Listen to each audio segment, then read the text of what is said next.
Anda sudah mulai bisa mengukurkah Mas efektivitas dari direvisinya UU KUP ini bagi penerimaan negara kita akan seperti apa? Karena kalau saya boleh baca ini juga ada rencana perluasan basis pajak, ada rencana pengenaan karbon atau environment tax dan sebagainya.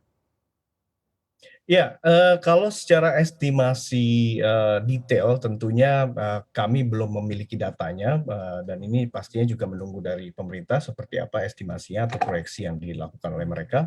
Tapi yang pasti begini, kalau kita melihat, eee eee, mengapa akhirnya cara-cara atau upaya-upaya dari sisi policy yang dipergunakan oleh Mhm. pemerintah, policy itu artinya kebijakan, artinya adalah subjek, objek, tarif gitu ya.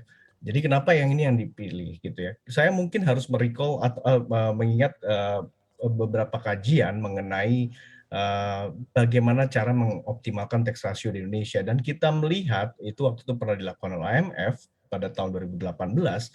Jadi kalau pemerintah ingin meningkatkan tax ratio, hal yang lebih signifikan dalam peningkatan itu adalah melalui, kebijakan, bukan Oke. hanya melalui administrasi. Jadi kalau administrasi misalkan adanya misalkan pengawasan atau misalkan juga database dan segala macam, tapi itu sendiri tidak cukup. Jadi kalau kita ingin lebih, besar lagi peningkatannya itu harus melalui, kebijakan.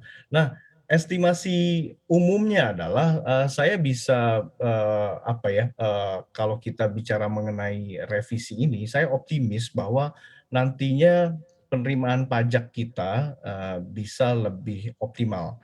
Jadi ada peningkatan saya yakin iya, tapi memang, yang perlu untuk dilihat lagi adalah akhirnya siapa yang akan menanggung atau burden-nya itu pada siapa, ini kan sebenarnya Iya, mhm. persoalannya. Jadi nantinya dan juga timing-nya, bagaimana nanti akhirnya ini juga tidak kontradiksi dengan, aspek-aspek pemulihan ekonomi. Seperti itu sih, Mas.